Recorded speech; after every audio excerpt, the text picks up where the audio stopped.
will start by saying I feel a bit outnumbered by a couple of former military guys handling this subject. However, I'm flanked by a father who was career Air Force and a son who's currently in his 8th year in the Navy. As a matter of fact, I brought my screensaver tonight, and he sent me this picture of his name on the aircraft. And I texted him back, I said, so you're going to bring it home when you're done with it?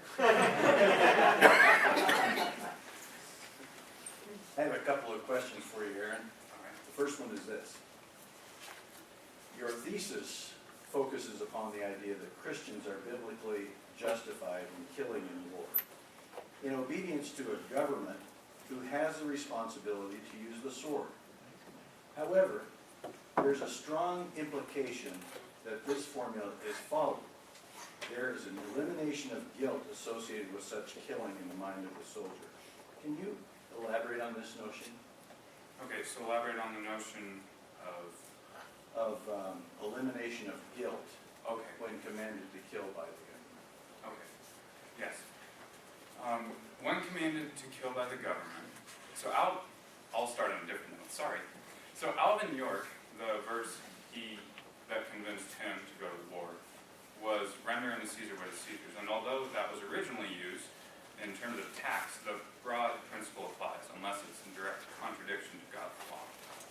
So understanding what the scripture says about this is very important and should, I believe it should absolve the guilt of the soldier. And I draw a parallel in my paper saying that this is similar to us as believers. For example, we are guilty before God, but knowing the truth from the Bible about Jesus Christ and his atonement for us, our guilt or our consciences are put at rest. And so, similarly, any guilt which the believing soldier would feel at killing in battle should be absolved by the knowledge of the truth in God's Word. So, I hope that answers your question. Okay, all right, let's move on to the next one. I find it interesting that you use the analogy of a surgeon who cuts something off that is bad for the body to intimate a government's right to war against another to eliminate something bad from that culture or situation. Couldn't that analogy of a surgeon, who is a single person, set a poor precedent for any person to take the law into their own hands against other persons? Yes, if taken as a universal principle, that analogy could be used wrongly. However, what I'm showing is not that, well, Luther, I drew that analogy from Luther, who said that the physician was justified in taking off the limb of the patient which was infected. However, the physician is an expert in his field, so that would correspond to the government, who, according to the Bible, is supposed to be an avenger of God's wrath. He bears the sword, not in vain. And as such, the physician could not correlate to just anybody taking the law into their own hands. So, again, I hope that answers your question. Okay. Sufficient. Okay, let's move on. Throughout history, there has been developed the notion of a just war theory. This was also mentioned in Zach's line of questioning, where certain criteria might be present in order to justify a government in going to war against another. In your own words, can you briefly recap the just war theory and tell us if its principles have biblical foundations? Okay, so just war theory is kind of outside of the scope of my research for this paper, but I hope to be able to recap it very briefly.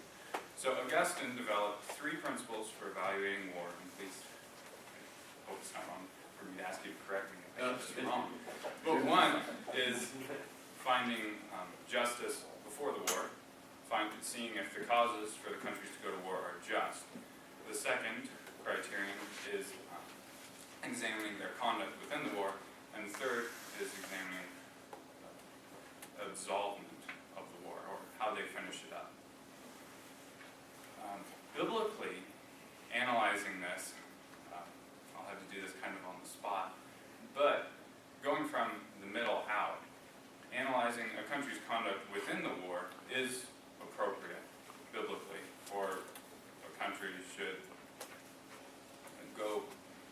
conduct itself by God's law while in a war to its enemies. And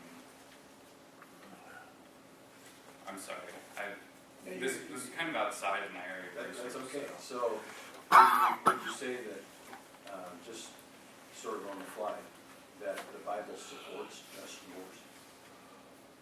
Yes, That's good. Okay. My fourth question is this. You suggest that the government, the quote unquote, the government made me kill them mindset is sufficient to eliminate guilt from the mind of a soldier who is requested to go to war. I would assume that it's possible that certain war-seeking citizens might gravitate to serve in such governments. Do you see this as a problem? To serve in such governments that would cause them to go to war? Sort of justify their desire to be in war themselves. Okay. Yeah. I do see it as a problem that certain people would want to perhaps kill other people and as a result go into the military or go for that reason because of anger or wanting vengeance. So I do think that's a problem, but it is a problem of motive on the part of the individual. I hope I'm answering the general point of your question. So I see that as a problem. However, as I pointed out, in war, it is the burden is upon the government for just war.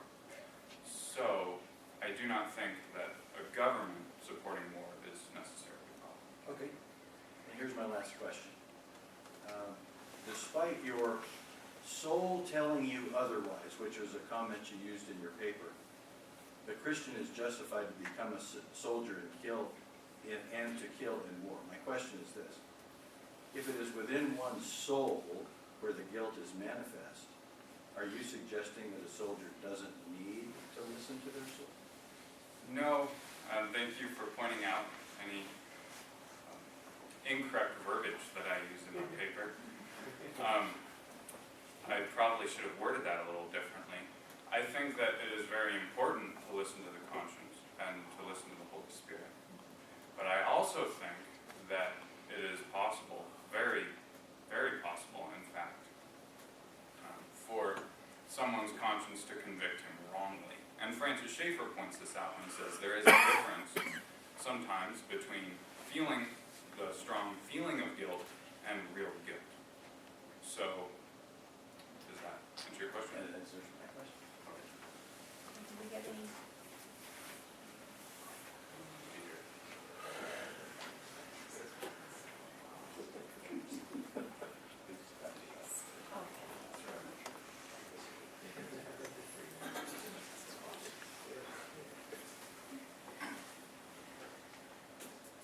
Should a government allow pacifists to abstain from war? I think that a government should allow pacifists to abstain from war. And I'll talk about this I'll address this using two headings. I'll use the example of Cromwell, who, contrary to what most modern history books say, was actually a very good general, a godly man. And one of the things he believed in when he came to rule England, and through his series of debates with his generals, was he proposed freedom of conscience, so that the individual should be allowed to express or act upon what he believes, unless, of course, that means going and murdering someone else. So that idea of freedom of conscience should be applied here as well. And that leads to my next point, is that if a pacifist is forced to fight, he probably won't fight wholeheartedly. And so it would be detrimental to the government to make him fight. So, Is there ever an unjust war in which a Christian should not participate? Perhaps it is not the individual's decision, since the government is responsible. yes, and I think I did address this in my paper.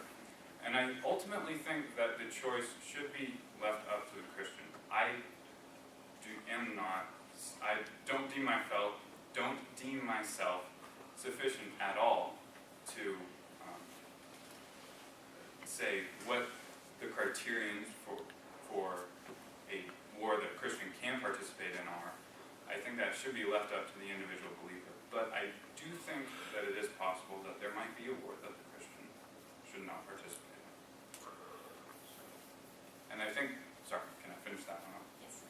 And I think that that should be left up to the individual believer, and that he should pray about it, seek God's guidance, and know what the will of God is. Examine the Bible, what it has to say. My goodness, we've got a lot of cards here. Your time is up. Would you be willing to answer just a couple more? You know how good of a job I'm doing anyway, I'm given, but Well, let me ask just a couple more. Okay. Why do you think that PTSD seems to be a relatively recent phenomenon? In other words, we've heard few reports of World War II veterans suffering from PTSD. I'm not exactly certain of why PTSD is such a recent phenomenon. That's really kind of outside my region of study. I apologize to whoever asked that question because I'm not really qualified to answer it. So. Let me just clarify that his introduction, which is what we call an exordium, he touched on PTSD, but that is not the bulk of his research. So if he doesn't answer that question, I'm okay with that.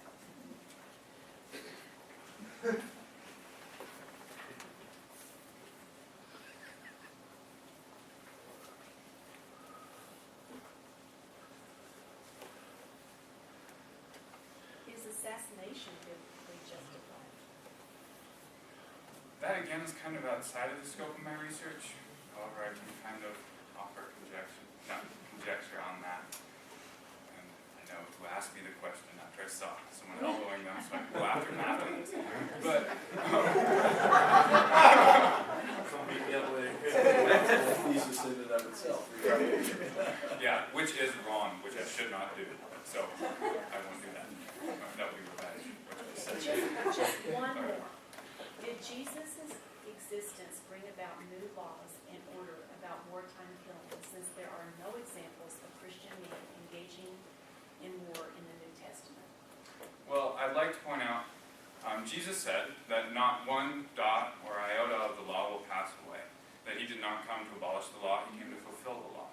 So that means that still nothing new has been instituted. And indeed, when Jesus was asked, when Jesus asked, what are the two most important commandments, he was answered, love God with all your heart, soul, mind, and strength, and love your neighbor as yourself. So, and he said, you have answered rightly. So, he was saying, so that shows that the law did not change, and what God commanded of believers did not change. However, and then I'd like to address the second point of that question, is that they say that believers did not, the New Testament records no accounts of believers engaging in combat. So I'd like to point out, John the Baptist, when he was talking to soldiers, they asked, what should we do? John did not say, don't kill, don't slay. He said, do not use your position wrongly, do not rob people, don't treat them unjustly. So he didn't prohibit them from killing. He said, he did not prohibit them from fighting in combat. And could I address the question before that? Could you read that again? The one about assassination. Yes. Could I? Do you want me to read that again? Yeah, I went on through a trail of vengeance. Is assassination biblically justifiable? So I'll offer, since I didn't address that, I'll just offer my thoughts on that. Is that I personally am somewhat uncomfortable with the idea of an assassination. You may very well disagree with me, and I very much respect your disagreement because you probably know more about it than I do. But the Bible says, do not murder. I pointed out that this doesn't apply to wartime killing, and maybe the case could be made that it doesn't apply to an assassination either, that an assassination could be justified. However, I think that an assassination could very well break God's law. So I hope that's sufficient. But you're saying if there was an assassination during wartime killing, you're saying that's okay? once again, I'm not entirely sure. The example could be used of Bonhoeffer, who tried to assassinate Hitler. And I apologize to the person who gave that question